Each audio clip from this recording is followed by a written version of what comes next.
Are we making cybercrime too easy? Would you rather get hacked by a human or an AI agent? Would you fire someone to stop a data leak? What's up with cybersecurity's rat problem? All that and more on Security Intelligence. Hello and welcome to Security Intelligence, IBM's new weekly podcast where we break down the most important cybersecurity news with help from a panel of expert practitioners in the field. I'm your host, Matt Kosinski. This week's stories: vibe hacking. Is AI making cybercrime too easy? HexStrike AI. Is this the beginning of the agentic revolution in cyber attacks? Scattered Lapsus Hunters are back with an unconventional ransom demand, and rats everywhere. Recorded Future says remote access Trojans are becoming attackers' malware of choice. Joining me today to break it all down, first up, if you've ever been to the IBM Technology YouTube channel, you've seen this man before. Jeff Crume, IBM Distinguished Engineer, Master Inventor, AI, and Data Security. Jeff, thanks for joining us. My pleasure. Glad to be here. Thank you. Nick Bradley of X-Force Incident Command and one of the three hosts of the Not the Situation Room podcast, which, folks, do me a favor. When you're done with this episode, go to their YouTube channel, click like and subscribe. They're fantastic. Nick, thank you for being here. Thanks for having me. And the illustrious Suja Viswesan, VP of Security Products. Suja, have you picked out a hacker name yet?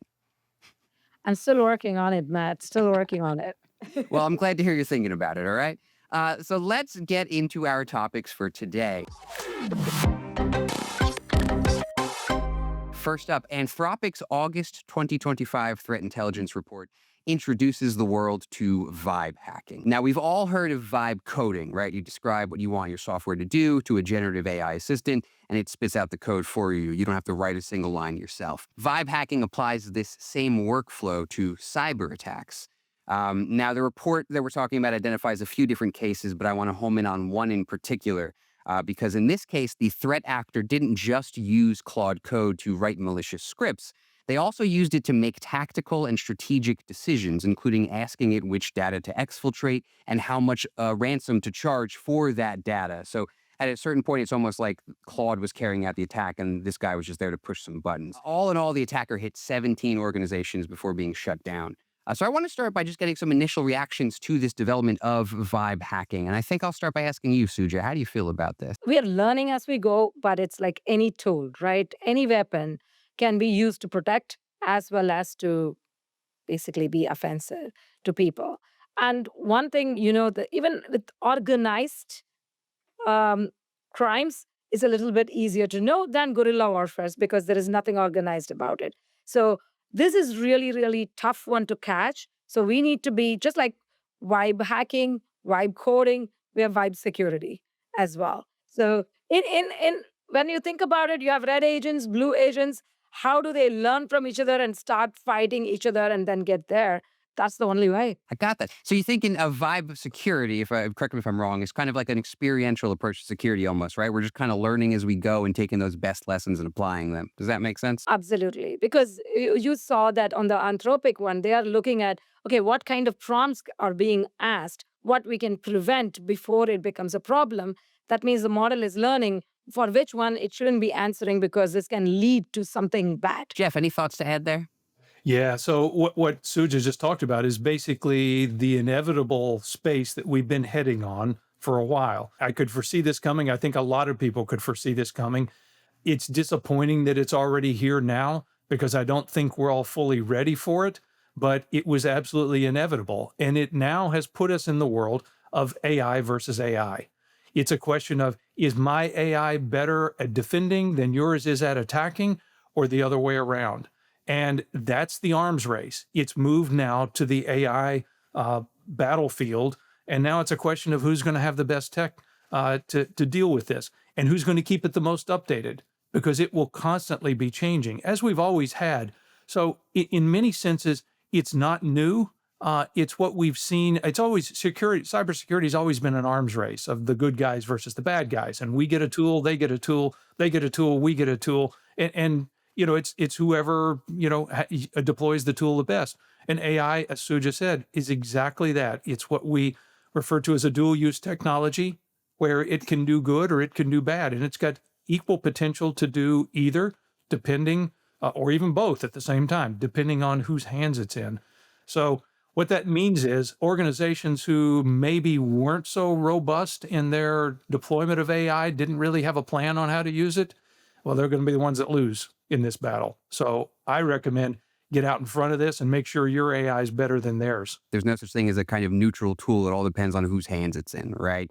Nick, any thoughts on vibe hacking on your end? I would love to try and offer a counterpoint or argue against either one of you, but I literally can't because the foreshadowing here is more obvious than that of a B-rate horror flick. I mean, the second we all started seeing AI taking the world by storm, those of us in security just went, oh, wait for it. The weaponization of AI was, I think one of you already said it, it was inevitable.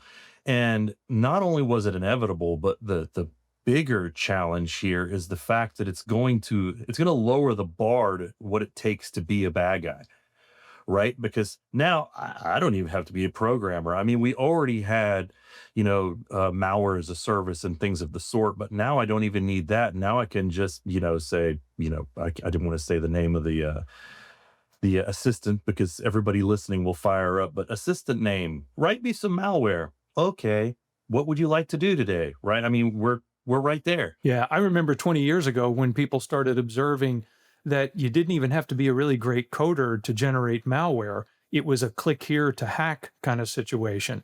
Well, now you don't even have to click. You can just almost think it into existence, which is, a very different kind of thing. And as you said, it's one of those things. I remember the first time I woke up, couldn't sleep one particular night, and I did what all good nerds do, turned on YouTube and started watching tech channel stuff. And I'm watching, and there's this thing they're talking about called ChatGPT, and I thought, wait a second, AI is not doing that right now, is it? Really? And of course, this was November 2022 when it had first launched. So the word was just starting to get out, and I thought, this is the coolest thing in the world. I'm not going to sleep tonight because I am too excited about what the possibilities are. I took that imaginary hat off and put my security hat on and said, oh my gosh, I'm not going to sleep for a few nights because now the potential of this is mind-boggling. And we haven't scratched the surface yet. So in terms of good or bad. I can't see this going bad at all. Yeah, right. What could possibly go wrong? I'm glad you bring up that issue of de-skilling, sort of, Nick, right, and making it even easier. And this is a trend that we've seen for a long time, right? The trend in hacking has always been it gets easier and easier to be a cyber criminal. And I'm sort of wondering, actually, on that note, do you think that this development is going to put any pressure on that affiliate model that we're so used to seeing that Jeff mentioned, right? Where if you're somebody who doesn't really have a lot of skills, you got to go find a ransomware gang, rent some ransomware from them or whatever, and make a cut of their profit. Do you really need malware as a service if you could just ask an AI to come up with a scheme for you? I guess I'm just wondering if this affects the economics of cybercrime. Any thoughts on that? It could eventually. I don't think we're at that point yet, but that's just a turn of the page. It's another one of those inevitabilities. I read an article in the Register just today. It's talking about some researchers that came out with their version of this just before the version you just cited. And they were doing it as a research project. They didn't intend it to be released. And then all of a sudden they checked it out on VirusTotal and found out that it was now being discovered by other people. And so even though they intended some good from it, this is where it goes. And the ability for this thing to get smarter and smarter, the version they said was polymorphic, which we've had polymorphic viruses for ages. But just imagine the speed if literally every instance of this looks different than every other instance of it, then, good luck in detecting. Not impossible, but certainly the degree of difficulty just went way up, and AI would be really good at hiding. Yeah, I feel like we're watching an episode of Star Trek with the board, right? They've adapted. Absolutely, yes. Or an episode of Black Mirror. That keeps me up at night. Let's move on then to the next story for this week, talking about HexStrike AI and how it might help attackers launch their own armies of AI agents, right? So HexStrike is positioned as a legitimate security tool, and just like those LLMs we were just talking about. And it's an offensive security framework that serves as an orchestration and abstraction layer to control large numbers of AI agents. The idea is that a framework like this would help you automate red teaming or penetration testing by getting a bunch of agents to operate these tools automatically for you, which, obviously there's some real value to a technology like that. But of course, again, hackers got their hands on it, threat actors saw it and thought, how can we use this for our own gain? And the dark web now forums are just full of chatter about HexStrike and how it can be weaponized and used to marshal their own kind of evil AI agents. And people are even using it to sort of start developing exploits for some difficult vulnerabilities that might have taken a lot longer to develop exploits for. So I'm sort of wondering if this, you always have to be careful with the way these things are covered in the media because you hear a lot of sort of apocalyptic talk sometimes. But I'm wondering if this is an important moment in the weaponization of AI agents. Jeff, let's start with you. Any thoughts on this one? The short version is same song, second verse. We just talked about click here to hack. Well, this is yet another tool that accelerates that and enables that kind of capability. It reminds me, again, if you've been around in this space long enough and gathered the gray hairs that I have, in many senses, the things that are new don't seem so new. They all seem like variations on a theme. And I immediately, when I saw this, hearkened back to a technology that probably will go over most people's head. They don't remember this, but it was called Satan. It was Satan was an acronym. It was like System Analyst Tool for Analyzing Networks or something along those lines. It was an acronym, but it was one of the first network vulnerability scanners to come out. And when it came out, it was highly controversial. This was probably 25 years or so ago, maybe even longer. And the idea was that the tool was released as a way to test your network to see if you had vulnerabilities, because the idea is you want to find them before the bad guys do. And so it was kind of the predecessor to all the network vulnerability scanners and all these other kinds of things that we had. But again, highly controversial. A lot of security people said, you just automated the attack process for the bad guys. This is the end of the world. Okay. Well, I don't know. We're still here. I think we're still here. This is not an alternate universe. We've continued to exist. So part of me gets worked up when I see this because we just made the job harder for defense. But part of me also says, yeah, but we've been here before. Yes, this one is more difficult. It always gets more difficult as we move forward in time. Isn't that part of our lives, though, Jeff, is surviving apocalypse after apocalypse? I mean, Absolutely. Absolutely. Absolutely. Yes. Here's one thing I'll say that everyone who's ever predicted the end of the world or the end of technology, they all have exactly one thing in common. You know what that is? They've all been wrong. So I hope that continues to be the case. I'm going to be an optimist. We still haven't disproven simulation theory. We could all be in a computer, but I'll leave that for a different episode. I also sort of feel like if you name your tool Satan, you're asking for trouble. But again, I think so. Yeah, a lot of people kind of saw through that. Oh well. it's a double-edged sword, right? You can't limit what you do with the idea in mind that, oh, the bad guys might use this for bad things. Because if you do, then you just stop doing everything. And then they'll be the first movers on it, Nick. They'll be the ones that do it before we do. So I don't think the answer is don't do this stuff. I think the answer is do it and do it better and faster than the bad guys do. It's just that it's a rapid evolution. We had a lot of time before. Now we had time for regulations and everything to catch up. With data, the social media, we saw that we didn't actually have time. A lot of damage was already done. And now we are learning. I'm just hoping we are reacting much faster because it's still going to be reaction. It's because as the technology comes in, we have to react much faster because the reaction time needs to be shorter and shorter so that we can get better at it. And I am an optimist just like Jeff. I do believe that we'll see hell before we see heaven, but it's going to be a journey. Definitely a journey. So we've got two optimists on the panel. Nick, where would you place yourself on that? I am not an optimist or a pessimist. I consider myself a realist that plans for the worst and hopes for the best. You know what? I think it's a good approach in cybersecurity. I want to play a quick game with you folks real quick, a little round of would you rather, right? We've been talking a lot about AI attacks and whatnot, and I want to ask you folks as defenders, if you had to go up mano a mano, one-on-one against either a human hacker or an AI agent, Who are you picking and why? Suja, let's start with you. Who would you rather get attacked by? I was leaning towards human, but I changed my mind to AI agent because it is learning from a lot of humans. And humans are completely unpredictable. And when you're learning from so many of those humans, I have no idea what it's going to do. So yes, I'm going to have a tough time dealing with. I would rather deal with one human. At least it's very easy to figure it out. That was my kind of thought too. Nick, what about you? I'm sticking with going against human, not AI, because I guess maybe I'm just too much of a sci-fi junkie and I've seen too much terrifying AI and the things that it can do. And as you say, learning from humans. So yes, it learns from us, but then it learns how to do what we do, but better and faster. And so at least with a human, they have to eat, sleep, bio, things like that. The AI, to sound like a nightmare, it never sleeps. It never stops. It will always keep coming. I'll go ahead and just stir the pot and say the opposite, just because it's more interesting if I do. I'm going to say for the moment I might choose AI, and the only reason is because AI has a problem with hallucinations. So if I could trick it into doing the wrong thing, I might even be able to turn it back on itself and point the gun back in the other direction.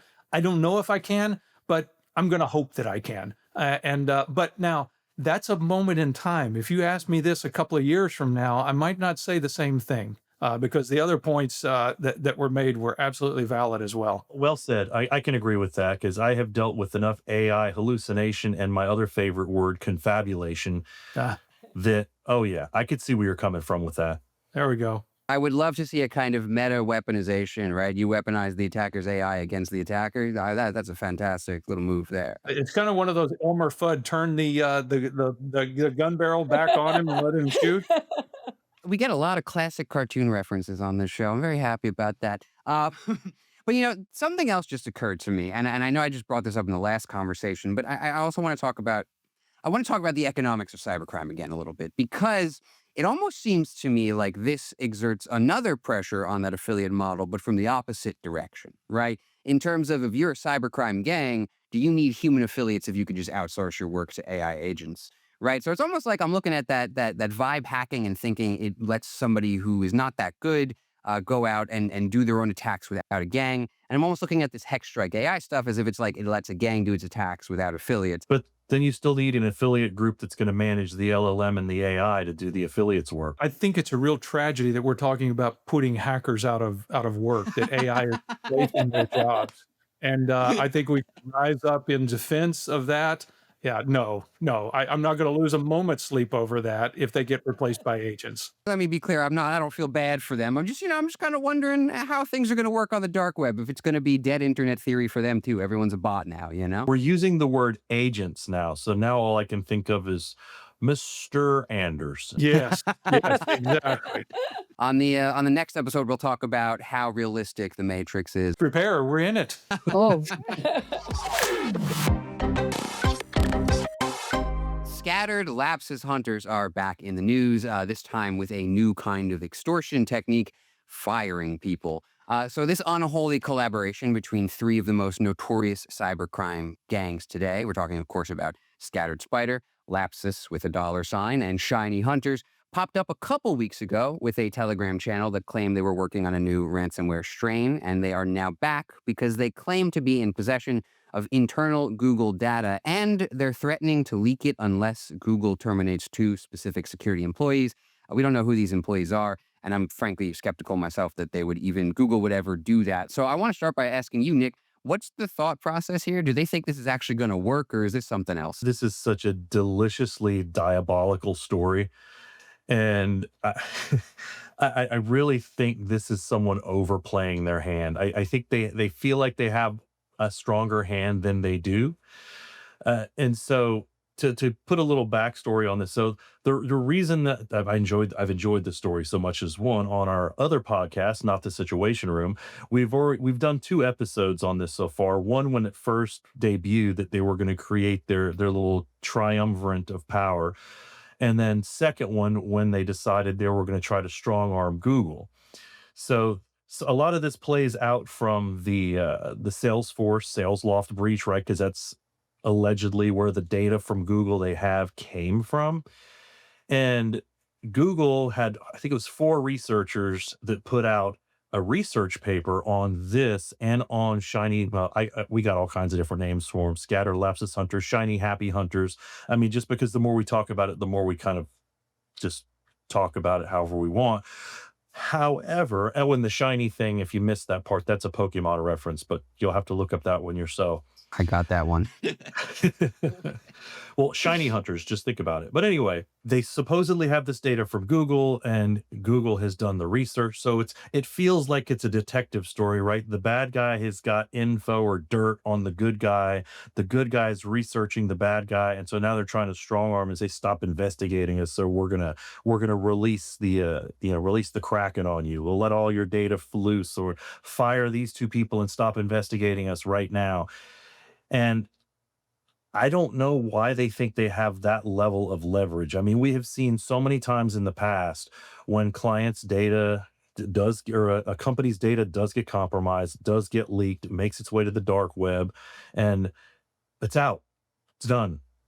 You're not going to shame me to do more, because what happens when I say, okay, I'll capitulate, I'll fire these 2 people?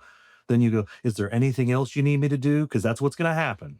Absolutely. I'm with Nick on that because there is no end to blackmailing, right? There is no end to it once you give in. So the only way to put a stop to it is like accept the shame, whatever it is, and then go from there. We saw it from the credit report companies, from which we very, very valuable data is being leaked, and then that's it. And we see more and more companies stopping from paying ransom because it doesn't work. Uh, right now, there is an automotive company going through this as we speak. Right, productions are stopped.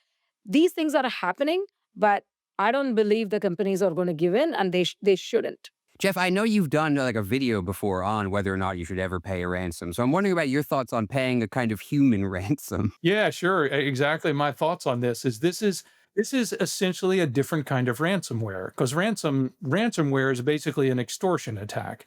And in this case, rather than asking for money, they're asking for a particular action. So I guess at least in this case, there's going to be no bitcoins exchanged in this, but the reality is this is mafioso style stuff. It would be a shame if this stuff got out. If a window got broken. That's the kind of ham-handed stuff they're doing here. I feel like it's not likely to succeed. I do agree with what Nick and Suja have said, that I hope they don't give in. I can't imagine that they would, because where does this end? I mean, then if you give in on one of these kind of cases, every little hacker collective is going to start demanding things of every single company, and it's a really bad precedent, and it never ends. I do think when it comes to paying ransoms, look, I know people have business decisions they have to make, and I talked to a CISO of a hospital one time, and he said when it comes to ransomware, we have 3 priorities: patient safety, and patient safety. I get it. Okay. But I think in general, the problem with paying is you make yourself a welcome soft target for future. So, okay, this person paid, and the bad guys are going to see them as a sucker. You just painted a bigger bullseye on yourself. You might have dodged this bullet only to catch a bigger one later. And so this one doesn't seem like a really smart idea. I agree with what Nick said. I think they've overplayed their hand. I think they're going to find that out, and release the info. We'll have to deal with it and see if they have anything. Yeah, that makes a lot of sense to me because, again, I could not figure out what they were thinking. But I think, Nick, your theory that they're gotten too big for their britches, they really think they have more leverage than they actually do, that makes the most sense to me. And so the next thing I was going to ask, and I kind of feel like I know the answer already from everybody, but could you ever foresee a ploy like this actually working, or is this just complete nonsense? Any thoughts on that? I think in this context, not. I think it could happen if it was on a much greater scale. If we were talking about not just 2 unnamed employees at a tech company, but what if we're talking about the CEO of the company, where there's some sort of ransom extortion attack? In that case, the CEO is making the decision. CEO says, okay, whatever you say, we'll do. If we're talking about a head of state, Okay, that's a wholly different kind of deal. But I think at this level, you know, we're talking about two employees. It just doesn't seem like it benefits them to follow through. I was leaning in the other direction, to be honest. I was thinking that, I mean, I could definitely see what you're saying, but I think it would be easier to make this work on a smaller company that basically has no way to survive this ransom attacks. Like, we got to capitulate or we got to close our doors. So it's like, Susie, Bobby, I'm sorry, we got to let you go, or we got to just close the doors and bankrupt the whole company. At the end of the day, like Nick and Jeff mentioned, depends on what is the blast radius. Is our lives in danger? Those things are going to, yes, it's very easy to say, hey, we don't negotiate with terrorists, but if it's your children, if it's you, you're going to make very, very different decisions. So I understand. So in some of those, it will change based on what it is. For the most part, I don't believe once you start negotiating, there is no end to it. Yeah, and that makes a lot of sense, right? Anytime you give into those demands, you get a target on your back, right? You see the same thing even in like interpersonal scams, right? People who fall for it once, they get targeted again and again and again. Same thing for an organization. Let's move on then to our final story for today. So, Recorded Future finds attackers are shifting away from info stealers and using more rats, right? In Recorded Future's H1 2025 Malware and Vulnerability Trends report, they found that the use of remote access Trojans was increasing in the first half of the year quite significantly, and that info stealers, which for the past couple of years have been quite popular, were a little bit on the decline. So I'm wondering, first off, what kinds of factors might be fueling a shift like this? I'll throw it to you first, Jeff. Any thoughts on why we might be seeing a shift like this right now? Yeah, again, I feel like I'm the old man in the room talking about, well, back in my day, because literally back in my day, 25 years ago, I wrote a book called What Hackers Don't Want You to Know. And I wrote about rats back then. And they were pretty new at that point, and I thought this stuff could be a big deal. And I'm shocked that I mean, good news and bad news. Good news for my publisher, we still haven't solved the problem. The bad news for us is we still haven't solved the problem. So here we are. What's old is new again. And I look at rats as just a more sophisticated, more capable, I guess I would say, form of info stealer. Because now I'm not just stealing your passwords and your keystrokes and that sort of stuff. I mean, I'm turning on the camera, turning on the audio. I'm recording everything. I'm stealing your image, your likeness, your everything. Maybe I make a deep fake out of that. I'm sure somebody's going to consider that possibility. Getting material for extortions. So yeah, this is a bigger, badder, version of info stealing where I'm getting more than just info. So I'm assuming that might be the case, or maybe they just got bored with the other stuff. Who knows? Nick, what were you thinking on this one? I feel like we're having a in these reports like this. First off, I'm a fan of Recorded Future, so this isn't a negative on them. This is just a general oversight thing. Is that we are having a battle of naming conventions, right? It's what are we calling things, right? In this case, we're talking about, oh, rats are taking the place of an info stealer, but just like Jeff said, a rat is just an info stealer on steroids, right? And then another one that kind of fell into this category, and we were going to talk about it. I don't know if we're going to talk about it yet on another episode, but rant or encryptionless ransomware, and it's another naming convention problem. It's like encryptionless ransomware, then it isn't ransomware. Okay, encryptionless ransomware is a stealer.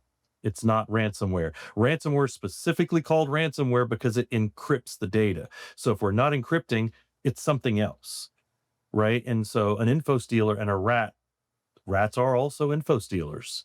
So it's easy to put these reports together and say the decline of this, the rise of that, and you're playing a shell game with the naming conventions. At least that's my opinion.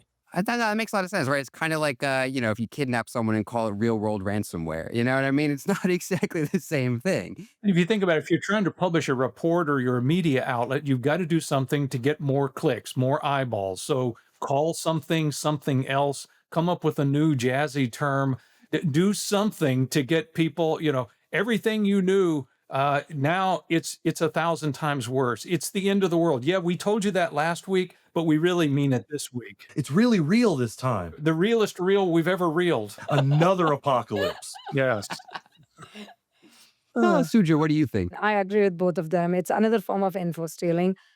But the world has changed, right? In the sense that everybody is dealing with a mobile phone these days, with transacting most secure thing where dropping off kids, picking up kids to your bank accounts, to your most intimate private details, everything is available in there. So now it becomes a much easier target because we talked about that. That's why I said we talked about, hey, we won't negotiate with terrorists.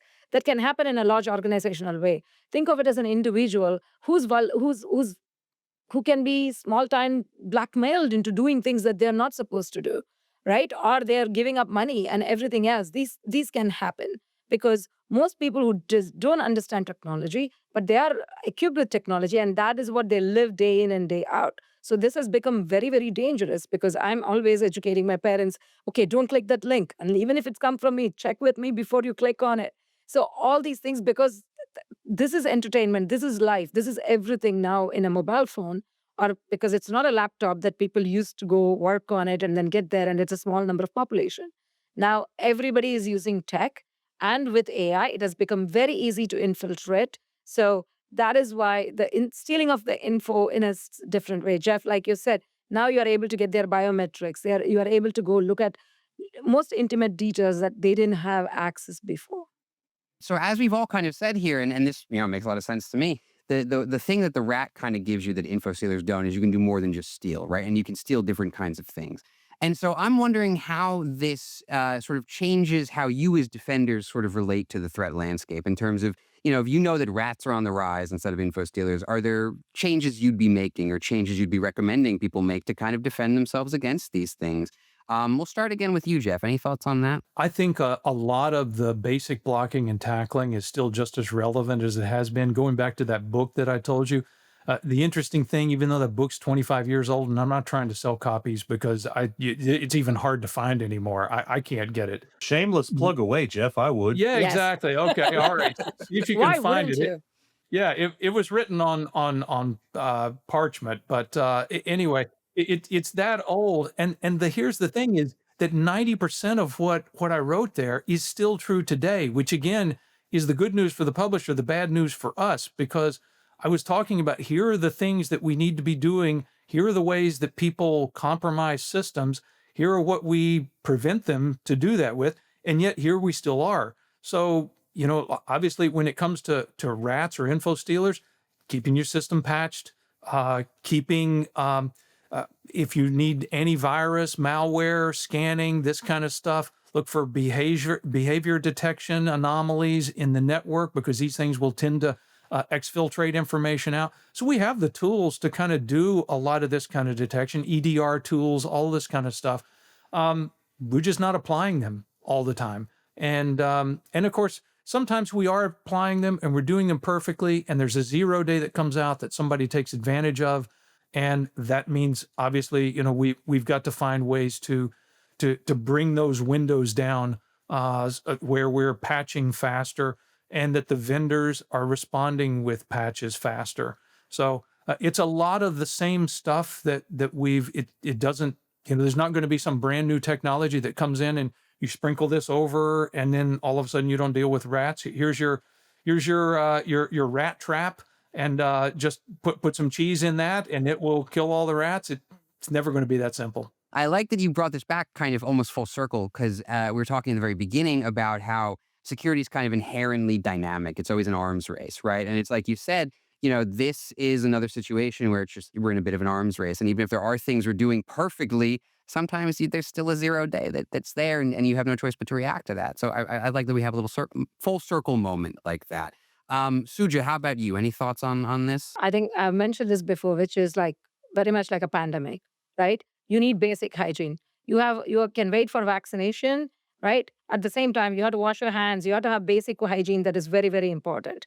Look, if you have at IBM, we have gone to passwordless, right? Because if you don't have a password, you cannot steal it. So you need to go into certain basic hygiene where Are you making sure that your data is secure, right? So that even when it happens, it's not about if, when it happens, is your data secure that you are able to close shop and not make it accessible to people?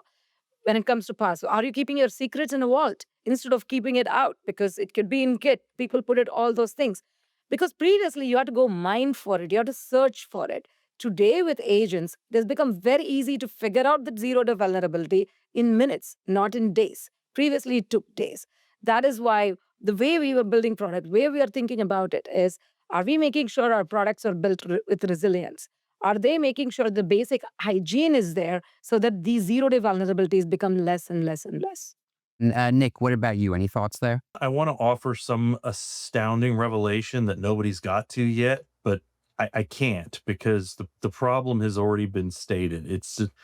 We don't need a new 0-day. We don't need some brand new complex AI developed exploit to take advantage of something, because I don't want to say we, because it's not we, but the basic blocking and tackling is still getting in our way, right? We're missing the forest for the trees. Like, you've still got employees clicking on phishing emails. You've still got employees bringing devices to work they aren't supposed to have and loading software they're not supposed to have, installing cracked software that's just letting people right in. And I mean, I could just keep going down the list, not patching all of the things that are the basic things that we think we should just know. They're still there. I mean, Salesforce SalesLoft, as far as I know, was not even a compromise done through any sophisticated attack. It was social engineering. So what are you going to put in place to stop social engineering? A firewall for the human mind. It goes back to something Suja has said before, which is that it's cybersecurity is often as much about human psychology as it is about, your actual technical controls, right? And that's the slippery thing, right? How you can't put access management tools on your employees. That's just a person who's going to do stuff. You can't stop them. You can't stop them from clicking on things, which I think is a thing you've said before, Nick. They're always going to keep clicking on things. You get a virus. You get a virus. You get a virus. We all get virus. You can't make anything foolproof because they keep making better fools. Yes. No, there was some news today where they had said that phishing, the training, that cybersecurity training has no value, especially when it comes to phishing, because people are just doing it automatically, but the phishing still happens. I think that is why it becomes very important. How do you automate some of these things so that the humans don't have to, even if they inadvertently click on it, they're not. That's why I talked about passwordless, because that's one way of thinking that you're not typing, even when you're clicking, you're not typing a password because it's asking for something else. So those are all the things that we can make sure that we stop it, because the other part is we are getting low attention span. Jeff, don't you think? We just like, while we are talking, I have to check my phone. What is happening here, there? What did you say? I forgot already. Exactly. So, and I click the link. Oh my God, what do I do? Okay, that's all the time we have for today. Thank you so much, Jeff, Suja, and Nick, for joining us. Thank you, listeners and viewers, for hanging out with us. Make sure to subscribe to Security Intelligence wherever podcasts are found, and stay safe out there. And remember, stop clicking on things.